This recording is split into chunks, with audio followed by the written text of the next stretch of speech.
मुंबई महानगरपालिकेसाठी भाजप आणि रिपाईच्या जागांचा तिढा अजूनही कायम आहे। उपमहापौर पदाचं आश्वासन मिळाल्यानंतरही रिपाईचे अध्यक्ष रामदास आठवले किमान 35 जागांसाठी अडून बसलेले आहेत। तसंच सत्ता आल्यास 2.5 वर्ष महापौरपद आणि स्थायी समिती अध्यक्षपद अशी आठवलेंची मागणी केली आहे। रात्री विनोद तावडे, आशिष शेलार यांनी रामदास आठवले यांची भेट घेतली। दरम्यान भाजप, रिपब्लिकन पक्ष आणि राष्ट्रीय समाज पक्ष त्याचबरोबर शिवसंग्राम यांच्यातील जागा वाटपाचा फॉर्म्युला निश्चित झालाय। या फॉर्म्युल्यानुसार भाजप 195 जागा, आरपीआय 25, रासप 5 आणि शिवसंग्रामच्या 4 जागा लढवल्या जाणार आहेत। भाजप आणि आरपीआय तिघांची युती झालेली असती तर आम्हाला 25 जागा ते ठीक होत्या। पण जर आता शिवसेना भाजपची युती तुटलेली आहे तर मग रिपब्लिकन पक्षाला एक 35 पर्यंत जागा मिळाव्यात अशा पद्धतीची आमची अपेक्षा होती आणि आहे। दुसरी 2 मुख्य पद आहेत, त्यामध्ये महापौर पद आहे आणि स्टँडिंग कमिटी आहे। त्यामधलं एखादं जे पद आहे ते एखादं पद त्यामधलंही नंतर तुम्हाला मिळेल, पण उपमहापौर मात्र तुम्हाला नक्की मिळेल असं त्यांनी मला तर सांगितलेलं आहे। यानंतर बातमी शिवसेनेच्या मुंबईमध्ये बंडाळी झालेली आहे त्या संदर्भातली। मुंबईत शिवसेनेच्या माजी महापौर श्रद्धा जाधव यांना मोठ्या विरोधानंतरही शिवसेनेनं पुन्हा उमेदवारी दिली आहे। त्यामुळे जाधवांच्या उमेदवारीला विरोध करणाऱ्या 2 शिवसैनिक महिलांनी अपक्ष म्हणून उमेदवारी अर्ज दाखल केलेत। मनश्री पाठक आपल्या प्रतिनिधी आता आपल्यासोबत आहेत। मनश्री, विलास, श्रद्धा जाधव यांना जरी उमेदवारी अर्ज भरता आला असला तरी सुद्धा त्यांच्या विरोधातलं जे बंड आहे ते शमले पूर्णतः असं म्हणता येणार नाही, कारण त्यांच्या विरोधातच त्यांच्या शाखेतल्या 2 महिलांनी अपक्ष उमेदवारी अर्ज दाखल केलेत।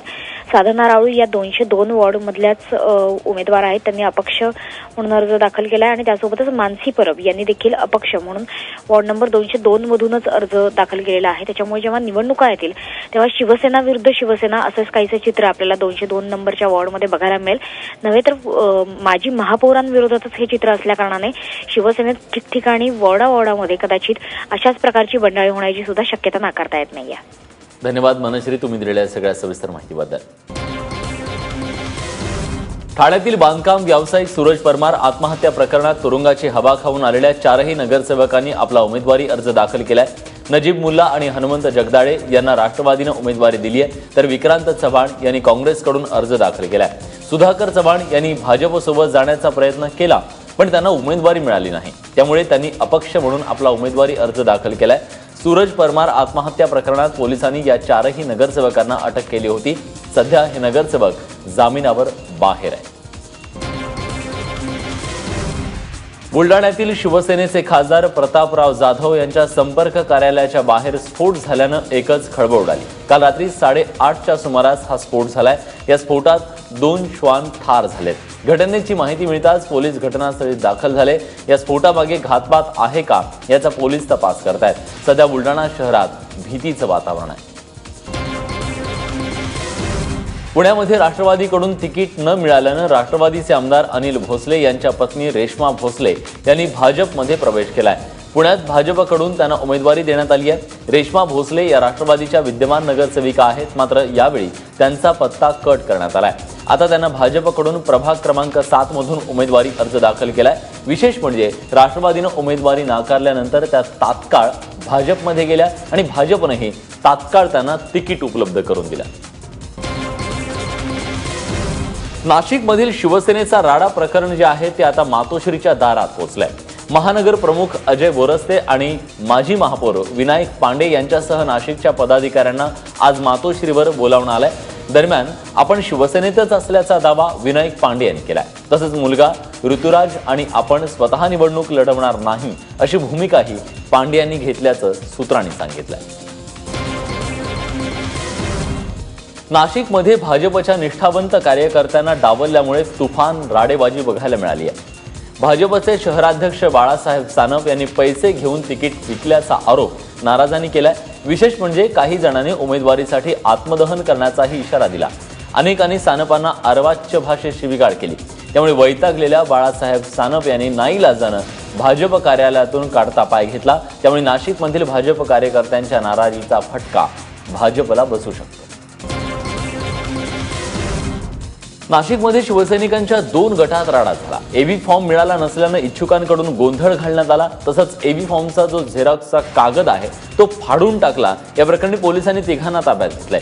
त्याआधी चांडक सर्कलमध्ये देखील शिवसैनिकांमध्ये वाद झाला. यावेळी पोलिसांनी सौम्य लाठी हल्ला केला. याशिवाय शिवसेना महानगर प्रमुख अजय बोरास्ते यांना मारहाण झाली. माजी महापौर विनायक पांडे आणि बोरस्ते समर्थक एकमेकांच्या विरोधात भिडले. त्यामुळे उमेदवारी अर्ज भरण्यावरून प्रचंड गोंधळ झालाय आणि आता या राडेबाजीनंतर कोण बाजी मारतं हे पाहणं महत्त्वाचं आहे. इकडे ठाण्यातल्या खोपटमध्ये भाजपच्या पक्ष कार्यालयात कार्यकर्त्यांचा राडा बघायला मिळाला. प्रभाग क्रमांक 18 मधील तिकीट वाटपाच्या वादातून हा राडा झाल्याचं कळतंय. भाजपचे पदाधिकारी सचिन सावंत यांना तिकीट मिळेल अशी कार्यकर्त्यांना अपेक्षा होती. मात्र पक्षाकडून शेजारच्या प्रभागातील अंकुश हिंगावले यांना तिकीट देण्यात आलं. त्यामुळे कार्यकर्ते संतप्त झाले. पैशांच्या जोरावर स्थानिकाला डावलून तिकीट दिल्याचा आरोप करत कार्यकर्त्यांनी एकच गोंधळ घातला. त्यात एक कार्यकर्ताही जखमी झालाय. तर भाजप विरोधात मतदान करण्याचा इशारा यावेळी सगळ्यांनी दिला. पुण्यात भाजपचं तिकीट न मिळाल्यानं नाराज झालेल्या इच्छुकांनी खासदार अनिल शिरोळे यांनी समजूत काढली आहे. त्यानंतर आंदोलकांनी आपलं जे आंदोलन आहे ते स्थगित केलेलं आहे.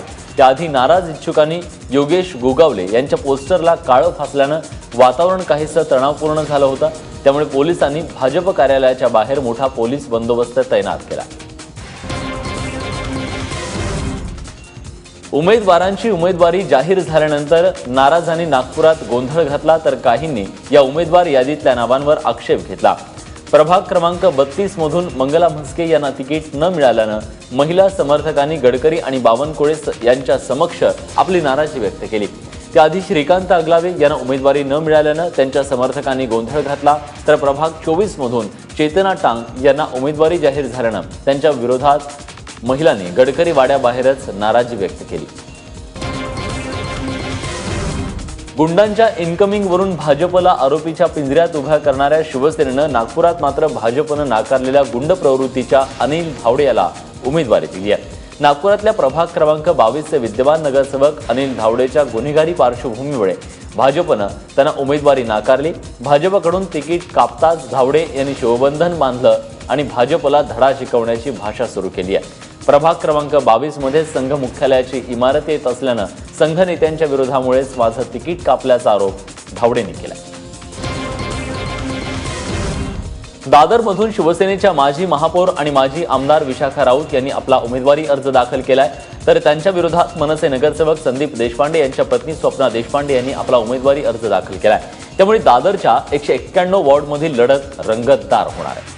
गेल्यावेळी महापालिकेच्या निवडणुकीत दादरमध्ये मनसेनं जोरदार मुसंडी मारली होती आणि सेनेचा बालेकिल्ला नेस्तनाबूत केला होता. त्यामुळे सेनेचा बालेकिल्ला आता शाबूत राहतो का हे पाहणं महत्त्वाचं आहे. नरेंद्र मोदींचा आदेश धुडकावून भाजपनं नेत्यांच्या मुलांना उमेदवारी दिली आहे. त्यानंतर किरीट सोमय्यांचे चिरंजीव नील सोमय्या यांना उमेदवारी अर्ज भरलाय. मुलुंडच्या 108 क्रमांकाच्या वॉर्डातून नील यांना भाजपनं उमेदवारी दिली. तर तिकडे मुंबई भाजपचे माजी अध्यक्ष राज पुरोहित यांचे चिरंजीव आकाश पुरोहित यांनीही आपला अर्ज दाखल केलाय. वडाळ्यातील वॉर्ड क्रमांक 178 मधून आदित्य ठाकरे यांचे निकटवर्तीय अमेय घोले यांनी उमेदवारी अर्ज दाखल केलाय. इथून माधुरी मांजरेकर शिवसेनेकडून निवडणूक लढवण्यासाठी इच्छुक होत्या. त्यांना घोलेंच्या उमेदवारीबद्दल नाराजीही होती. मात्र मातोश्रीने समजूत काढल्यानंतर ही नाराजी दूर झाली आहे. शिवसैनिकांची बंडाळी मोडून शिवसेनेनं विद्यमान नगरसेविका किशोरी पेडणेकर यांना उमेदवारी दिल्यानंतर त्यांनी आपला उमेदवारी अर्ज दाखल केला. वॉर्ड क्रमांक 199 मधून किशोरी पेडणेकर यांना उमेदवारी जाहीर झाल्यानंतर शिवसैनिकांनी जाहीरपणे आपली नाराजी व्यक्त केली होती. मात्र सेनेच्या नेत्यांना ही नाराजी दूर करण्यात यश आलं. वॉर्ड क्रमांक 1 अर्थात दहिसर मधून शिवसेनेच्या तिकिटावर अभिषेक घोसाळकर यांच्या पत्नी तेजस्विनी घोसाळकर मैदानात उतरल्या. त्यांच्या विरोधात भाजपकडून सुची यादव यांना उमेदवारी देण्यात आली आहे. यापूर्वी क्रमांक 1च्या वॉर्डमधून अभिषेक घोसाळकर हे शिवसेनेकडून नगरसेवक होते. शिवसेनेच्या महापौर स्नेहल आंबेकर यांनी अखेर वॉर्ड क्रमांक 198 मधूनच अर्ज भरलाय. मातोश्रीवरून आदेश आल्यानंतर शिवसैनिकांचा आंबेकरांना असणारा जो विरोध होता तो अखेर मावळलाय. स्नेहल आंबेकर यांना वॉर्ड क्रमांक 198 मधून विरोध असल्यानं त्यांना वॉर्ड क्रमांक 195 मधून उमेदवारी देण्याचं निश्चित करण्यात आलं. मात्र पुन्हा एकदा वॉर्ड क्रमांक 198 मधूनच आंबेकर यांना उमेदवारी देण्यात आलेला आहे आणि आता ते निश्चित झालंय. नाशिक पदवीधर मतदारसंघाच्या निवडणुकीत नंदुरबारच्या 16 मतदान केंद्रांवर मतदान पार पडलं. नंदुरबार जिल्ह्यात देखील मतदान मोठ्या प्रमाणात झालंय. जिल्ह्यात 14,907 मतदार असल्यानं काँग्रेस तसंच भाजपकडून जोरदार प्रचार करण्यात आला होता. नाशिकच्या पदवीधर मतदारसंघात एकूण 17 उमेदवार निवडणुकीच्या रिंगणात आहेत. एबी फॉर्म वाटताना काँग्रेस आणि शिवसेनेचा भोंगळ कारभार समोर आलाय. कारण नागपूरमध्ये काँग्रेसकडून तब्बल वेगवेगळ्या 7 प्रभागांमध्ये एका जागेसाठी 2 उमेदवारांना एबी फॉर्म देण्यात आले. नागपूर काँग्रेसकडून प्रभाग 3, 4, 5, 9, 13, 14 आणि 15 यासाठी एकापेक्षा अधिक उमेदवारांना एबी फॉर्म देण्यात आले. तर तिकडे शिवसेनेनंही हाच कित्ता गिरवलाय. प्रभाग क्रमांक 4 मध्ये वेळेवर एबी फॉर्म पोहोचला नाही. त्यामुळे इथून आता शिवसेना पुरस्कृत उमेदवार देण्याची वेळ सेनेवर आली आहे. अमरावती पदवीधर मतदारसंघासाठी काल मतदान पार पडलं. सर्व विभागात 63% मतदान झालंय. अमरावती पदवीधर मतदारसंघात भाजपकडून गृहराज्यमंत्री डॉक्टर रणजित पाटील रिंगणात आहेत. रणजित पाटलांविरोधात काँग्रेसचे संजय खोडके आणि बच्चू कडूंच्या प्रहार संघटनेचे डॉक्टर दीपक धोटे तर श्रीहरी अणेंच्या विदर्भ राज्य आघाडीचे डॉक्टर अविनाश चौधरीही लढत देत आहेत. अमरावती पदवीधर मतदारसंघाचे उमेदवार संजय खोडके यांची निवडणूक आयोगाकडे तक्रार करणार असल्याचं आमदार बच्चू कडू यांनी म्हटलंय. प्राचार्य मेघश्याम करडे आणि मुख्याध्यापक संघटनेचे कार्याध्यक्ष अशोक चोपडे यांना धमकी दिल्याचा आरोप एका कथित ऑडिओ क्लिपच्या माध्यमातून करण्यात येतोय. नाशिकमध्ये उमेदवारी न मिळाल्यानं एका कार्यकर्त्यानं थेट काँग्रेस कार्यालयालाच टाळं ठोकलंय. पांडुरंग बोडके असं टाळं ठोकणाऱ्या उमेदवाराचं नाव आहे. बोडकेंना प्रभाग 5 मधून उमेदवारी हवी होती. मात्र काँग्रेस आणि राष्ट्रवादीची आघाडी झाल्यानं बोडकेंना अपेक्षित असलेला वॉट राष्ट्रवादीच्या वाट्याला गेला. त्यामुळे संतापलेल्या बोडकेंनी थेट MG रोडवरील काँग्रेस कार्यालयालाच टाळं ठोकलं. सांगलीत काँग्रेसच्या जिल्हा परिषद उमेदवारांची यादी पार्लमेंटरी बोर्डानं मंजूर केली आहे. पण भाजपशी छुपी युती करणाऱ्यांना काँग्रेसकडून एबी फॉर्म मिळणार नसल्याचं माजी मंत्री पतंगराव कदम यांनी स्पष्ट केलंय. आता फक्त तालुका गाव पातळीवर आघाड्यांची चर्चा शिल्लक असून लवकरच त्याचा निर्णय होईल आणि जिल्हा परिषदेत काँग्रेसला बहुमत मिळेल असा विश्वासही कदम यांनी व्यक्त केलाय. अकोल्यात भाजपनं महापौरांनाच तिकीट न दिल्यानं अंतर्गत गटबाजी समोर आली आहे. अंतर्गत गटबाजीचा फटका महापौर उज्ज्वला देशमुखांना बसलाय. अकोल्यात गृहराज्यमंत्री डॉक्टर रणजित पाटील आणि खासदार संजय धोत्रे अशी गटबाजी आहे. महापालिकेची जबाबदारी भाजपनं खासदार संजय धोत्रे यांच्याकडे दिली होती. या संधीचा फायदा घेत डॉक्टर रणजित पाटील समर्थकांचं तिकीट कापत त्यांना घरचा रस्ता दाखवला.